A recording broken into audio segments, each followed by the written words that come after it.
Buen día, soy el doctor Mauricio Vázquez Gómez, soy cirujano urólogo y les voy a estar impartiendo el resumen del módulo de urología en su curso de preparación para el ENAR. Vamos a ver algunos temas importantes como es toda la patología infecciosa asociada al sistema urinario, así como varios de las neoplasias más frecuentes que afectan en la urología y algunos temas que también son claves en este módulo de urología. Vamos a comenzar con infección de vías urinarias. Este es un tema que muy frecuentemente es preguntado en el ENARM y que debemos de conocer a profundidad. Hay que conocer algunos puntos claves. Primero que nada, ¿qué es una infección de vías urinarias? Esta es la colonización y multiplicación de microorganismos que van a condicionar una respuesta inflamatoria. ¿Qué significa esto?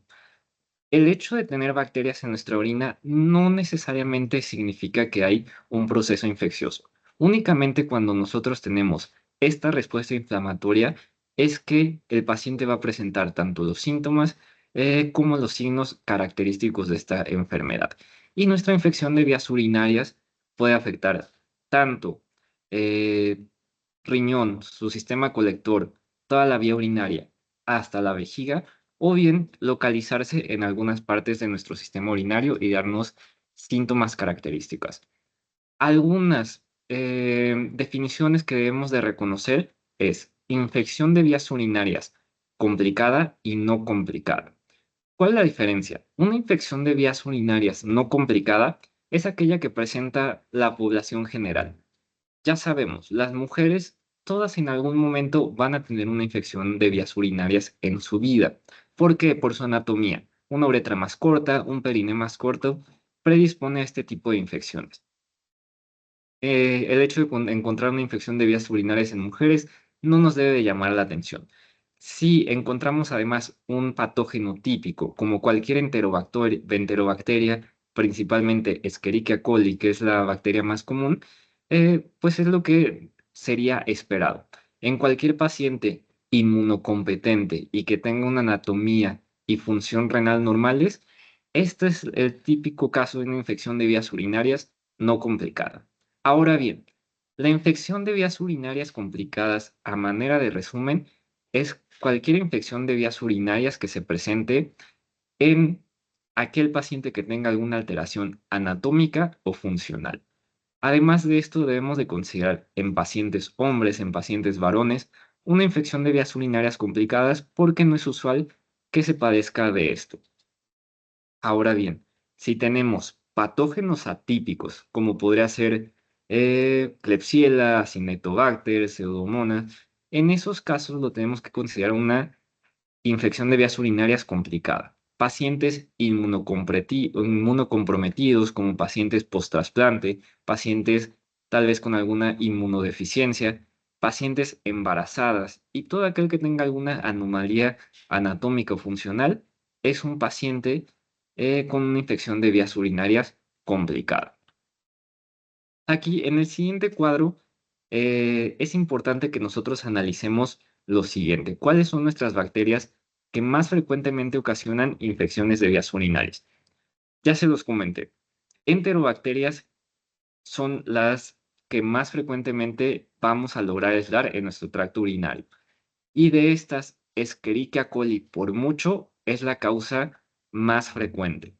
Y esto lo vamos a ver tanto en población pediátrica, en pacientes adultos, en pacientes institucionalizados, en embarazadas. Esto es importante porque en el ENAM se pueden encontrar un tipo de estas preguntas. Eh, Agente etiológico más común en infección de vías urinarias en varones, Escherichia coli. En niños, Escherichia coli. Que esto no lo sesgue. La mayoría de los casos, Escherichia coli es el agente etiológico más común.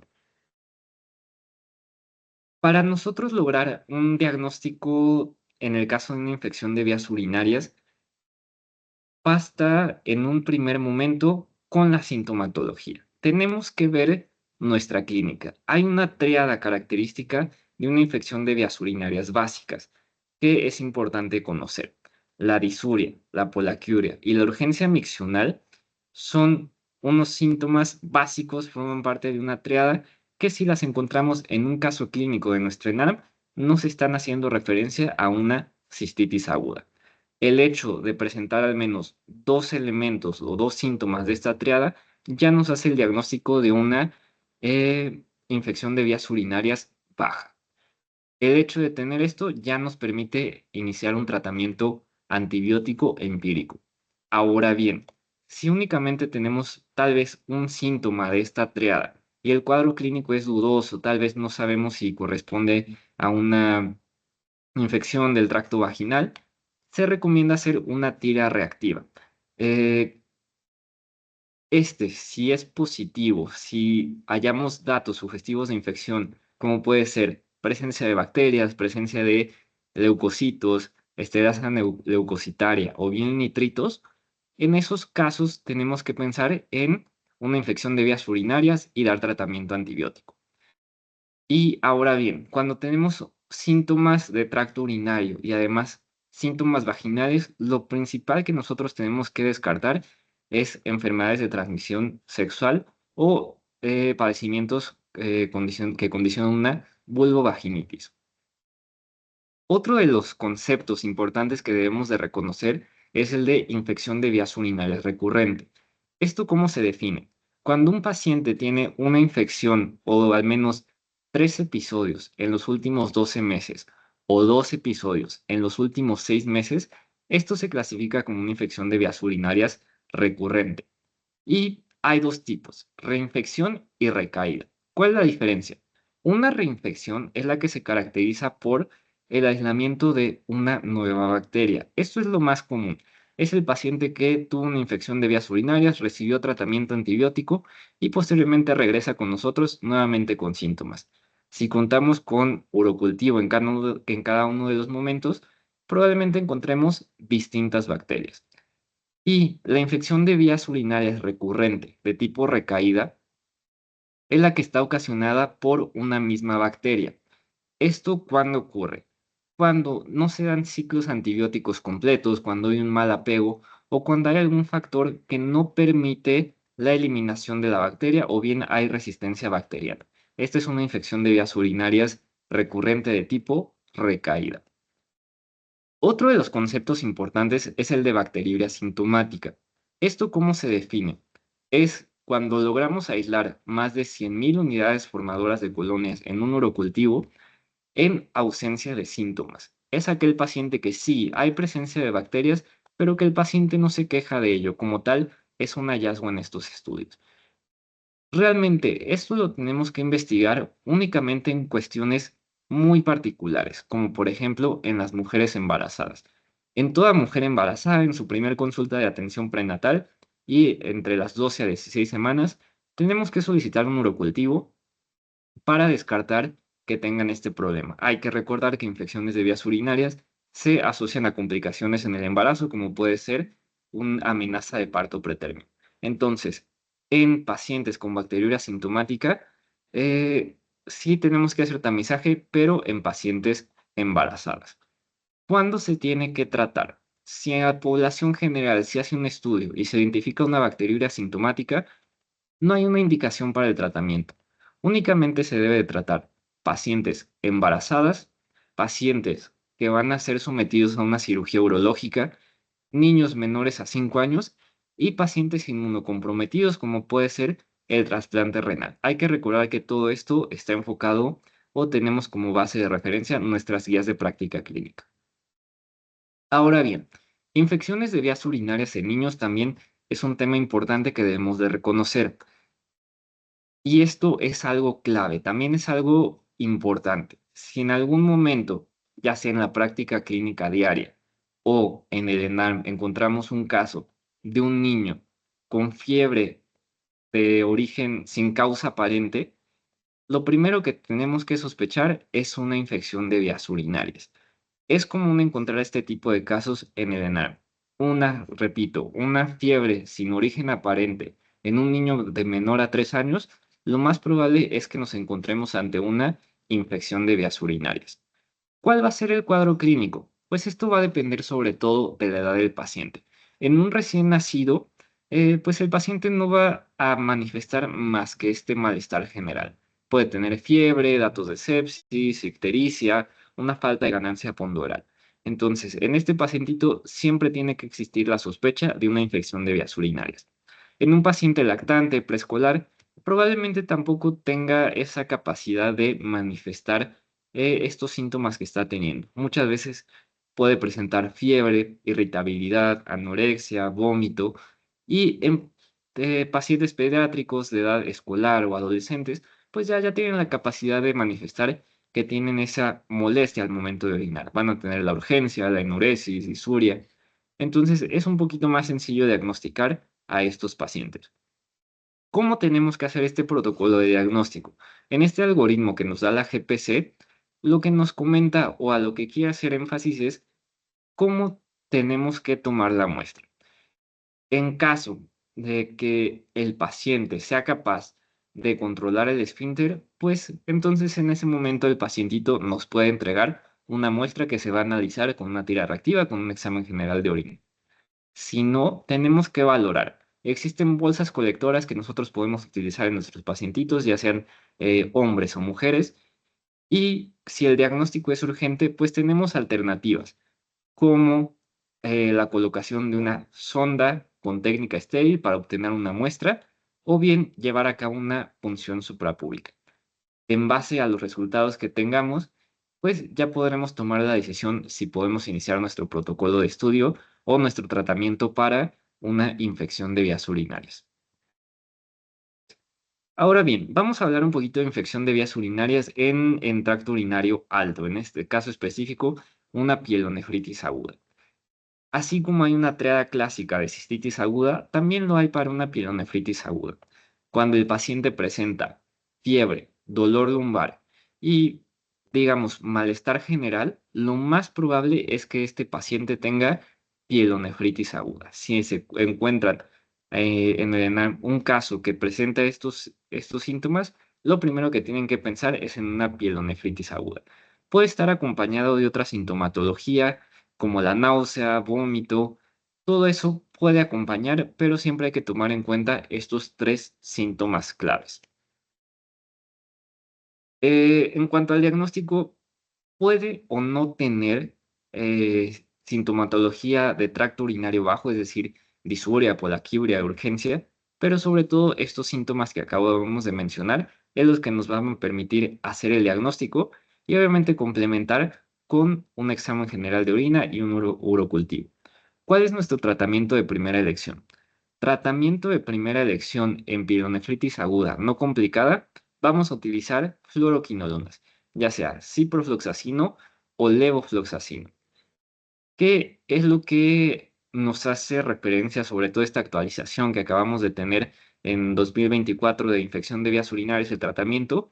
Esquemas cortos de tratamiento de 3 a 5 días son más efectivos en infecciones de vías urinarias bajas. En este caso, que son infecciones de vías urinarias altas, sí está justificado un tratamiento de 5 a 7 días.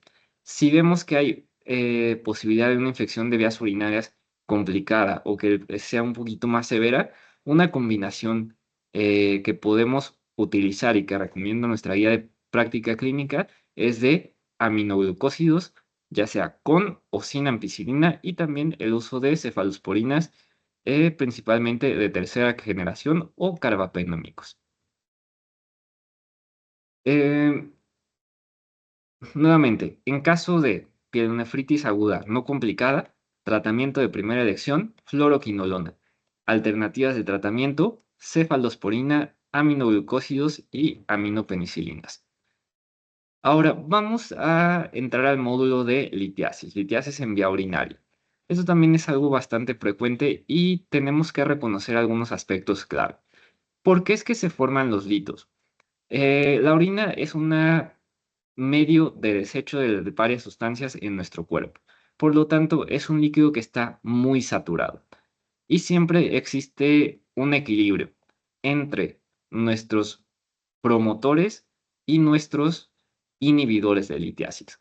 Cuando hay este desbalance entre promotores y protectores, existe esa sobresaturación, posteriormente un proceso de nucleación, de mineralización y se va a formar un lito. Esta es la fisiopatología. Hay que reconocer algunos puntos claves, algunos puntos académicos. El pH urinario habitualmente es un pH ácido. Un pH ácido va a predisponer a formación de dos tipos de litos, de ácido úrico y de cistina, mientras que un pH urinario alcalino nos va a dar origen a litos de oxalato de calcio, fosfato de calcio y estruvita. ¿Cómo es que vamos a encontrar a nuestro paciente con un cuadro de litiasis? Ok, si este lito está condicionando una obstrucción, el paciente probablemente va a tener datos de un cólico renoureteral. ¿Cómo es un cólico renoureteral? Este se va a presentar de manera súbita. Es un dolor intenso, localizado generalmente en la zona lumbar o en cualquier parte del trayecto del uréter. Puedes estar o no acompañado de síntomas vegetativos como náusea, vómito, eh, y típicamente hay una irradiación hacia genitales. En este tipo de pacientes con un cuadro clínico tan característico, tenemos que diagnosticar un cólico renoureteral y tenemos que sospechar, pues, de alguna causa de obstrucción, como frecuentemente son los litos. En este paciente tenemos que iniciar tratamiento analgésico y llevar a cabo nuestro protocolo complementario si nuestra sospecha es de litiasis. ¿Cómo vamos a llevar a cabo nuestro diagnóstico? Nuestro estudio diagnóstico inicial tiene que ser un ultrasonido, ¿de acuerdo?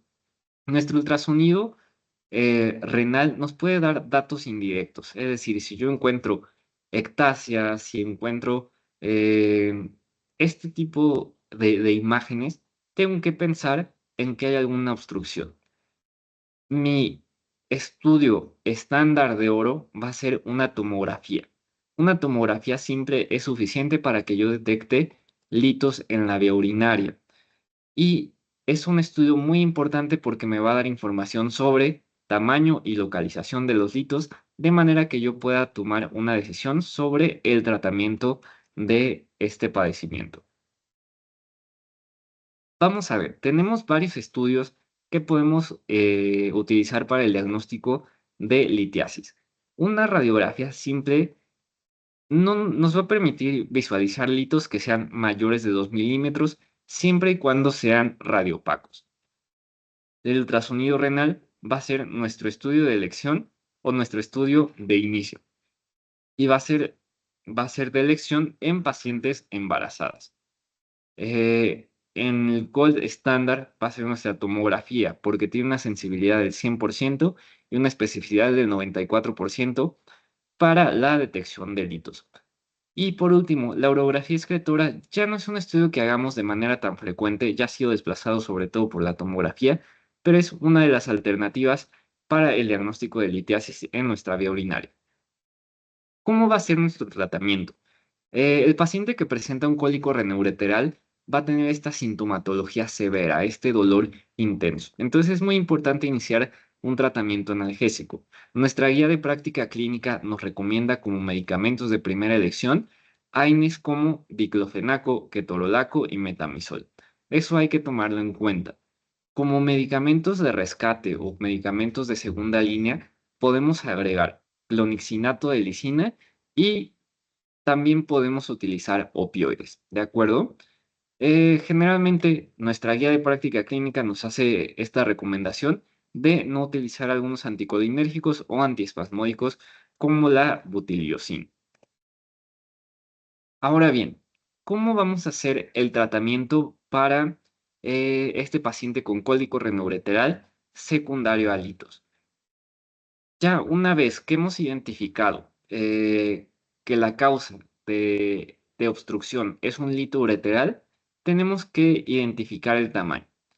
Cuando tenemos un lito ureteral menor a 5 milímetros, es un paciente que es candidato a una terapia médica expulsiva. Pero siempre tenemos que tomar en cuenta que el paciente no sea monorreno o bien que la afectación no sea bilateral, que el paciente no tenga datos de una hematuria abundante o que no tenga un síndrome de respuesta inflamatoria sistémica, es decir, que no esté ocasionando una infección severa. Si fuera así, pues esto se convierte en una urgencia y requiere de una resolución quirúrgica inmediata.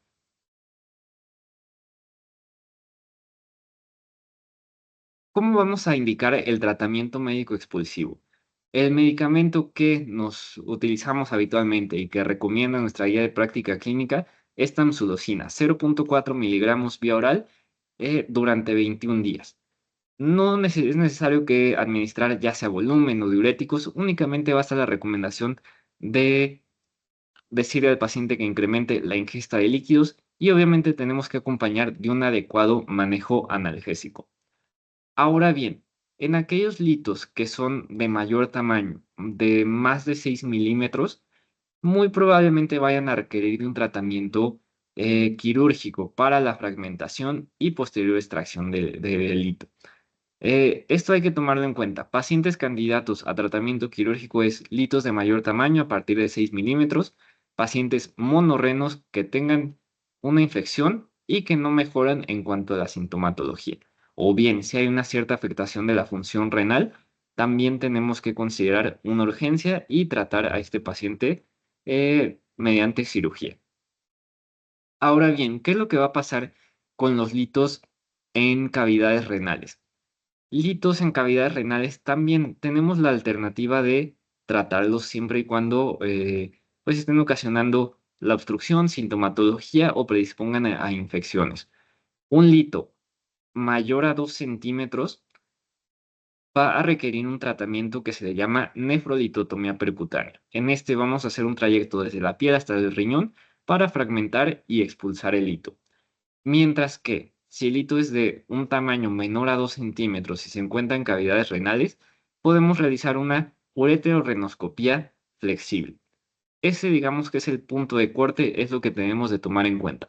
Más de 2 centímetros, el tratamiento que va a requerir es con nefrolitotomía percutánea. Menos de 2 centímetros va a requerir una ureterorenoscopía flexible. ¿Cómo vamos a prevenir la litiasis? Pacientes que han tenido un cuadro de litiasis tienen hasta 50% de probabilidad de tener un nuevo cuadro. Sin embargo, existen medicamentos que nos pueden ayudar a prevenir. Esto se indica principalmente en pacientes que tienen cierta predisposición o a quienes ya se les hizo un estudio metabólico que documenta que hay algún problema que tenemos que prevenir. Los principales medicamentos que utilizamos para prevenir la nueva formación de litos es los citratos, principalmente citrato de potasio y tiazidas.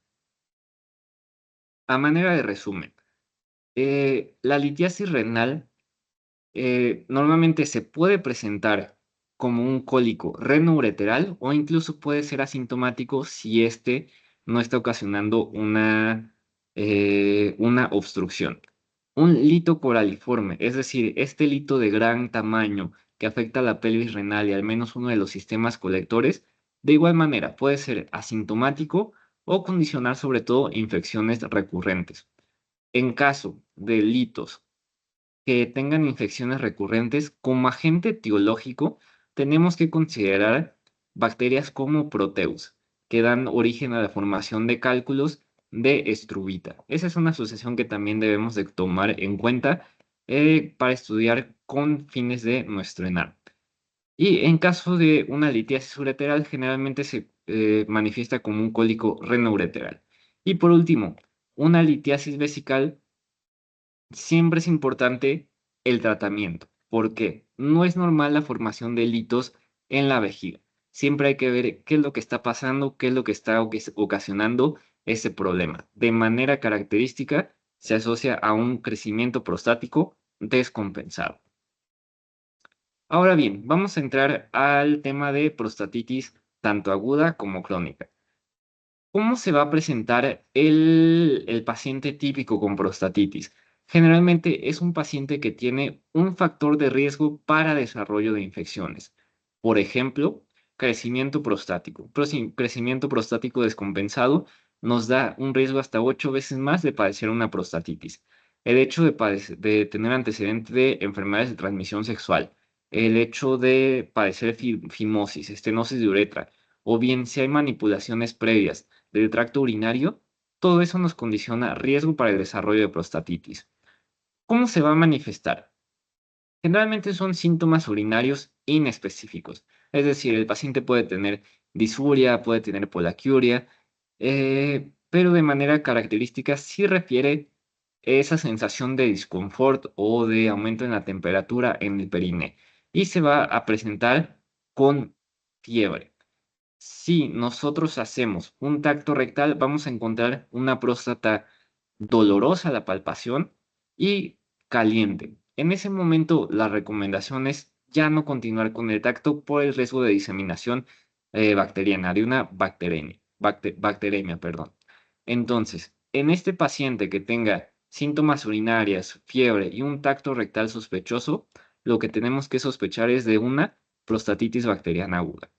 ¿Cómo va a ser el tratamiento? Normalmente utilizamos aminoglucásidos acompañados de una cefalosporina en caso de que el paciente tenga datos de sepsis, datos de una respuesta inflamatoria sistémica. Si no es así, tenemos que indicar un tratamiento antimicrobiano a base de fluoroquinolonas. Y la característica de esto es que tiene que ser un esquema prolongado, al menos durante 4 semanas, para garantizar que nosotros vamos a erradicar esa bacteria. Ahora bien, vamos a hablar de un tema también bastante frecuente que también podemos encontrar en nuestro NARM, que es el crecimiento prostático. El crecimiento prostático tiene una incidencia muy alta en la población general y generalmente se manifiesta con síntomas de tracto urinario bajo. Todos nuestros síntomas de tracto urinario los vamos a poder dividir en síntomas de almacenamiento y vaciamiento. ¿Qué significa esto? El síntoma de almacenamiento es el que ocurre en la fase de la micción mientras está llenando la vejiga. Es decir, durante la mayor parte del día, nosotros nos encontramos en una fase de almacenamiento, en el cual la vejiga tiene que ser capaz de contener, de almacenar la orina, hasta que nosotros decidamos entrar a la siguiente fase, a la fase del momento de la micción. Este es el Aquí es cuando se originan los síntomas de vaciamiento, en el momento en el que estamos orinando. Si hay algún problema obstructivo, es cuando se va a manifestar. Entonces, nuestros principales síntomas de almacenamiento, ¿cuáles van a ser? La polaquiuria, es decir, el aumento de la frecuencia, la urgencia miccional, la nicturia, y la incontinencia urinaria o esa sensación de urgencia miccional. Y los síntomas de paciamiento, es decir, al momento de la micción, se van a presentar con el pujo o la necesidad de hacer esfuerzo para orinar, un chorro débil, intermitencia e incluso goteo terminal. Vamos a ver, en cuanto al diagnóstico, el diagnóstico clínico es muy importante. El IPSS es una escala que nos permite valorar los síntomas de pacientes con crecimiento prostático y se compone de estos 7 elementos, que es pujo, tenesmo, frecuencia, nicturia, fuerza, intermitencia y urgencia. Mientras nosotros evaluemos estos síntomas, nos podemos orientar mucho a qué tan severos son los síntomas y sobre todo si estamos realmente ante una patología prostática.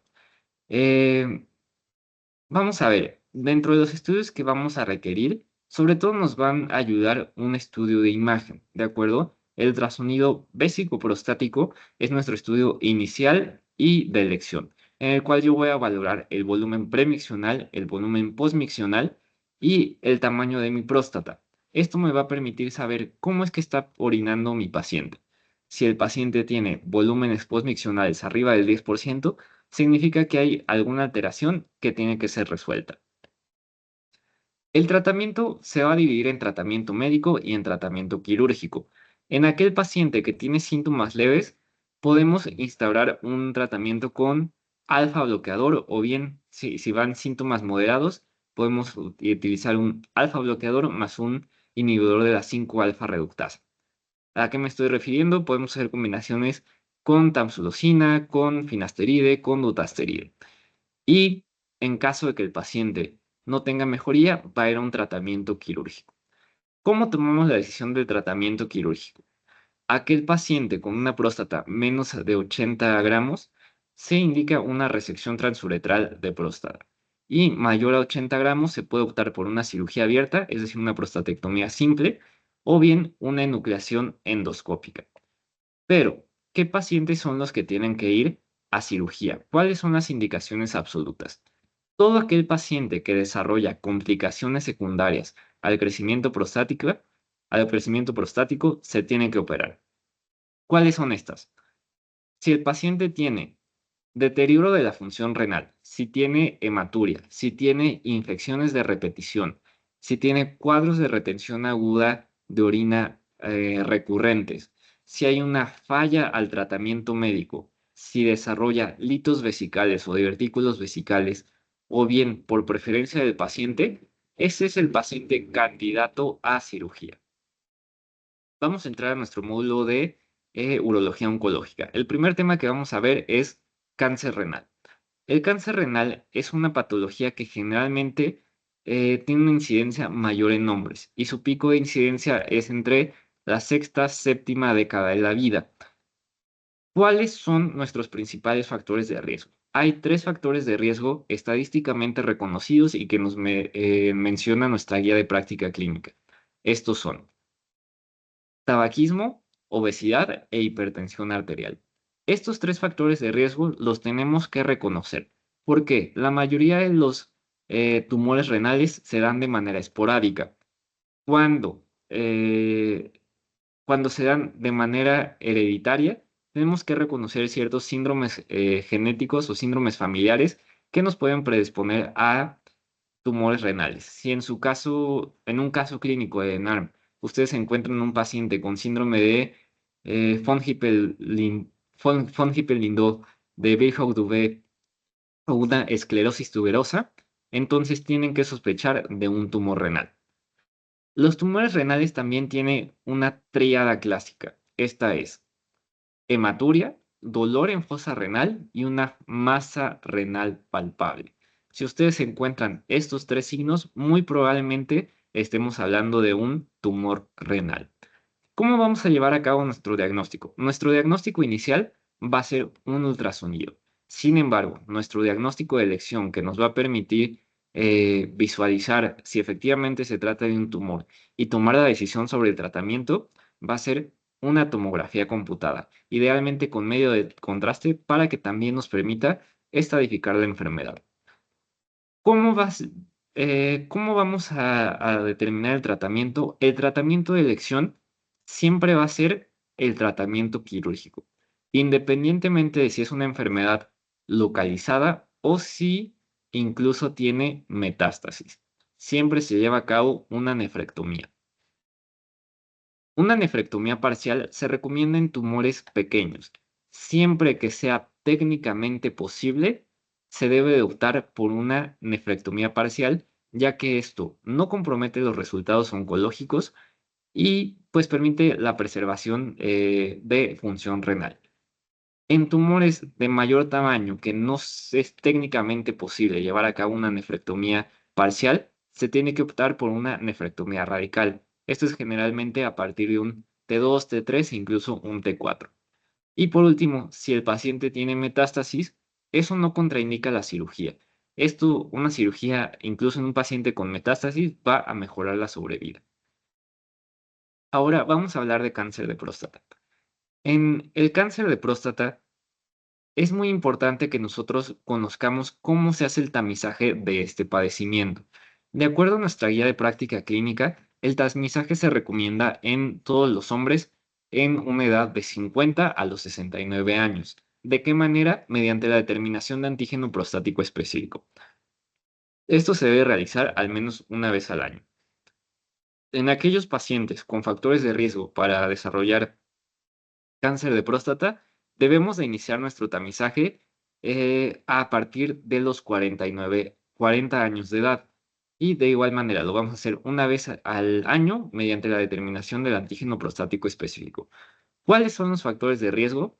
Aquel paciente que tiene antecedentes heredofamiliares, es decir, pacientes familiares de primer grado, tanto papá o abuelo materno, son los que nos condicionan riesgo. Y también pacientes de afroamericanos de raza negra son quienes tienen que iniciar un tamizaje a partir de los 40 años.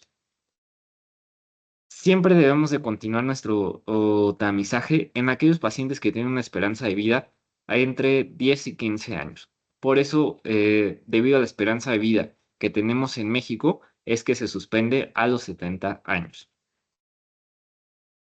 ¿Cómo vamos a hacer entonces nuestro tamizaje? A la población general vamos a determinar los niveles de antígeno prostático.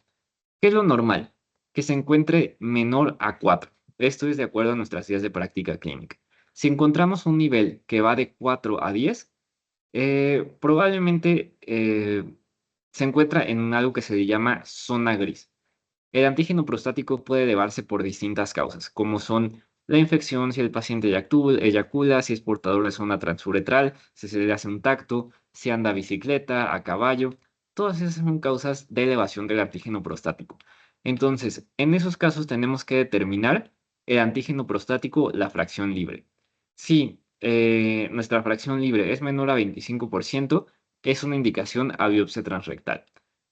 Si además independientemente del valor de APE que tengamos o la relación con el APE libre, al tacto rectal, la próstata es sospechosa, es una indicación directa de biopsia transrectal. Si nosotros obtenemos una confirmación diagnóstica a través de la biopsia, pues tenemos que llevar a cabo un tratamiento. ¿Cuál es la diferencia? Si tenemos un paciente con enfermedad localizada, es decir, que no hay actividad ganglionar o que no hay metástasis a distancia, se le tiene que ofrecer un tratamiento con intención curativa, principalmente radioterapia o cirugía. Y en caso de que el paciente tenga una enfermedad avanzada, es decir, una enfermedad metastásica, generalmente al paciente se le ofrece un tratamiento paliativo. La base de este tratamiento generalmente es la hormonoterapia. El cáncer de próstata lo vamos a clasificar en distintos riesgos. En estadios tempranos, a nuestro paciente lo que o la tendencia actual es evitar el sobretratamiento, de manera que en pacientes jóvenes, en estadios tempranos, incluso se puede ofrecer una vigilancia activa. Es decir, vamos a estar haciendo chequeos anuales de nuestro paciente del antígeno prostático, se va a repetir la biopsia, se recomienda contar con una resonancia magnética. Mientras el paciente no progrese, puede continuar en vigilancia. Si en algún momento vemos progresión, el objetivo es no permitir esa ventana en el que alcance un tratamiento con intención curativa. Los tratamientos con intención curativa, como es la prostatectomía, la radioterapia, se pueden ofrecer también en pacientes con bajo riesgo o en pacientes con riesgo intermedio. Y en pacientes con alto riesgo se puede intentar ya sea radioterapia o prostatectomía radical. Sin embargo, en algunas ocasiones ya no se realiza con una intención curativa. Em, Vamos a ver, en estadios tempranos, ¿cuáles son nuestras alternativas? Vigilancia activa, prostatectomía radical y radioterapia. Estas son tratamientos con intención curativa. En enfermedad metastásica, vamos a llevar a cabo un bloqueo androgénico, es decir, una hormonoterapia. Y también como alternativa tenemos tratamiento con quimioterapia. Ahora vamos a pasar al cáncer de vejiga. El cáncer de vejiga también es una neoplasia frecuente y la cual también es más común en hombres. Tiene una relación hombre-mujer de 3 a 1. Principales factores de riesgo es el tabaquismo y la exposición a ciertas sustancias, principalmente exposición laboral, como es la exposición a minas, los pacientes curtidores de pieles, la industria de las pinturas. También hay algunos medicamentos asociados como la ciclofosfamida que nos dan riesgo de padecer cáncer de vejiga. Generalmente el paciente como va a presentarse es con hematuria. Puede estar acompañado o no de síntomas urinarios, pero hay que recordar, la hematuria es un síntoma clave de alarma que tenemos que sospechar si tiene factores de riesgo en tumores de la vía urinaria, entre ellos el cáncer de vejiga. ¿Cuál va a ser el tratamiento? El tratamiento depende de la extensión o la invasión del tumor vesical. Si son tumores superficiales que únicamente nos afectan las primeras capas de la vejiga, es decir, la mucosa, submucosa, mientras no afecte el músculo, El tratamiento inicial va a ser una resección transuretral de tumor vesical y generalmente se recomienda además la administración de quimioterapia intravesical. En el caso de pacientes que tienen cáncer de vejiga y que identificamos que ya está afectando a músculo, en ese paciente es candidato a cistectomía radical, es decir, tenemos que retirar toda la vejiga, siempre y cuando no haya datos de enfermedad ganglionar o metastásica. Y otras alternativas de tratamiento es tanto la quimioterapia o la radioterapia. Sin embargo, esto lo reservamos sobre todo a pacientes con un cáncer de vejiga metastásico. A manera de resumen, dejamos esta tabla en la cual pues ponemos los datos más importantes. Cómo hacer diagnóstico de cáncer de próstata a través de nuestro antígeno prostático tacto rectal y el diagnóstico de lesiones a través de la biopsia transrectal. El tratamiento, vigilancia activa y si vemos datos de progresión, tratamos con intención curativa mediante una prostatectomía o radioterapia. Alternativas para estadios más avanzados, bloqueo androgénico y quimioterapia. En el cáncer de riñón, nuestro diagnóstico de elección va a ser mediante una tomografía computada. No es necesario realizar una biopsia. Si nosotros tenemos una imagen compatible, es suficiente para llevar a cabo nuestro procedimiento quirúrgico, nuestro tratamiento de elección que va a ser una nefrectomía. Parcial siempre que sea técnicamente posible y de lo contrario, nefrectomía radical. El cáncer de vejiga, nuestro diagnóstico de elección es la cistoscopía, nuestro gold estándar y toma de biopsia. Y el tratamiento va a ser RTV en cáncer de vejiga no músculo invasor y si es músculo invasor sin datos de enfermedad a distancia, el tratamiento con cistectomía. Y por último, cáncer de testículo. Lo podemos diagnosticar con el ultrasonido testicular. ¿Cuál va a ser la característica? Todo paciente con cáncer de testículo, la recomendación es que vaya a orquiectomía, ¿de acuerdo? Y la ventaja que tenemos en el cáncer de testículo o el motivo por el que a los pacientes les va tan bien es que son generalmente quimiosensibles. Entonces se recomienda que todos nuestros pacientitos vayan a orquiectomía radical y quimioterapia. Vamos a hablar un poco de uropatía obstructiva. ¿Esto a qué se refiere? Cuando hay algo que bloquee el flujo urinario, nos puede dar origen a sintomatología. Esto viene relacionado con lo que platicamos con los cuadros de litiasis y que tenemos que tomar en cuenta. ¿Ok? Uno de los temas que vamos a tomar en cuenta es el de escroto agudo. Como definición, el escroto agudo se define como todo aquel pacientito que tiene dolor repentino súbito en el área genital, en la zona escrotal. Dentro de los diagnósticos diferenciales que tenemos que identificar aquí está, uno, la orquiepididimitis. La orquiepididimitis puede tener un origen tanto infeccioso como no infeccioso. El no infeccioso puede estar relacionado con traumatismos, con medicamentos, puede tener un origen idiopático. Mientras que el infeccioso generalmente va a ser en niños menores de 10 años una orquitis de origen viral. En pacientes prepúberes y adolescentes que no han iniciado su vida sexual, tenemos que pensar en las bacterias que nos ocasionan infecciones de vías urinarias o enterobacterias, principalmente Escherichia coli. Y en pacientes adolescentes que han iniciado su vida sexual, tenemos que pensar en bacterias como Neisseria gonorrea y Chlamydia trachomatis. En este tipo de pacientes, en niños, en menores de 5 años, el diagnóstico debe de ser clínico, ¿de acuerdo? No es necesario solicitar algún otro estudio. Y cuando hay alguna sospecha de torsión testicular, en esos casos sí está justificado llevar a cabo un ultrasonido. ¿Cómo vamos a tratar nuestra orquiepididimitis? En niños menores de 10 años que sospechamos de una orquitis viral, únicamente tratamiento sintomático, tratamiento analgésico. En pacientes prepúberes sin inicio de vida sexual, nuestro tratamiento de elección es con trimethoprim sulfametoxazol o ampicilina o amoxicilina. Y en pacientes adolescentes que ya han iniciado su vida sexual, tenemos que dar tratamiento sobre todo contra estas dos bacterias, las más frecuentes, Neisseria gonorrea y Chlamydia trachomatis. ¿Cómo? con ceftriaxona o, bueno, de preferencia con asociación con acitromicina.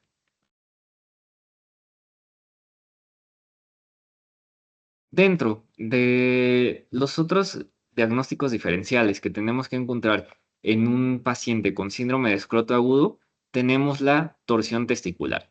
¿Cómo se presenta un paciente con torsión testicular?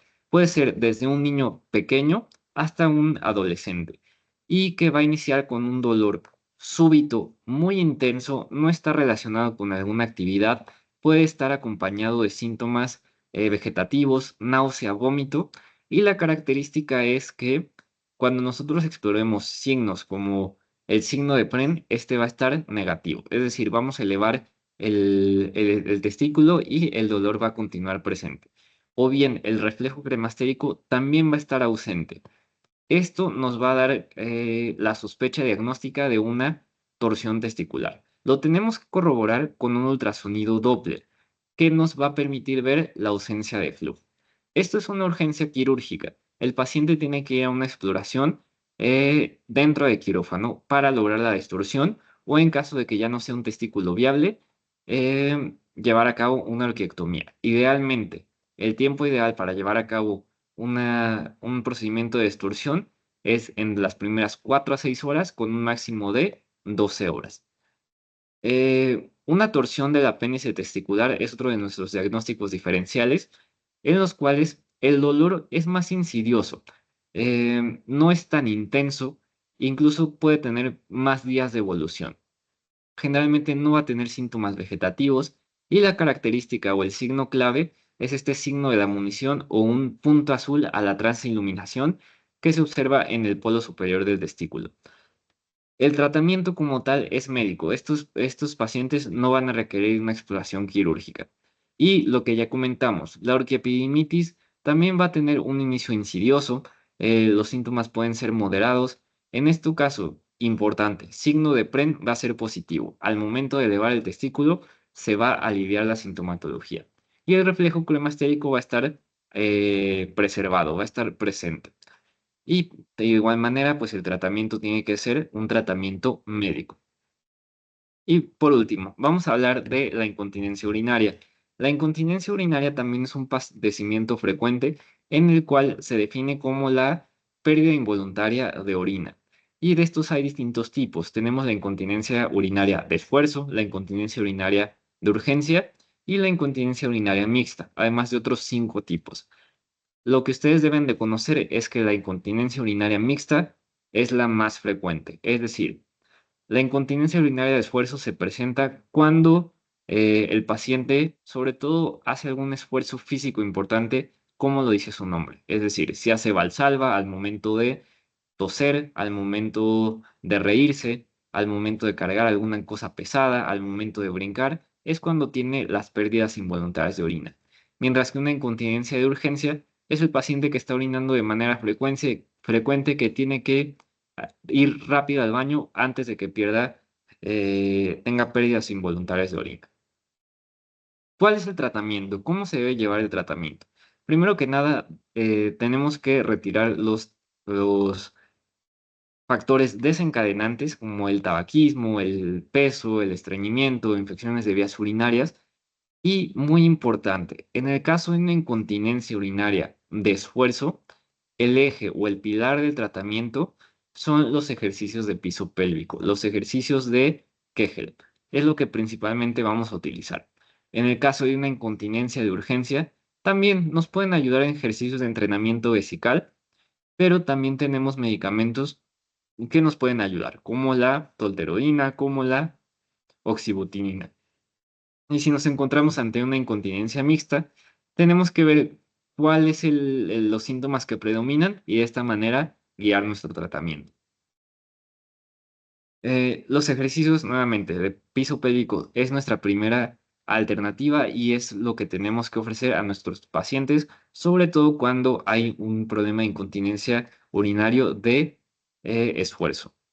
Y los medicamentos que tenemos como alternativa para el tratamiento en incontinencia urinaria de urgencia son oxibutinina y tolterodina. Ok. Bueno, esto es, no sé si me salí.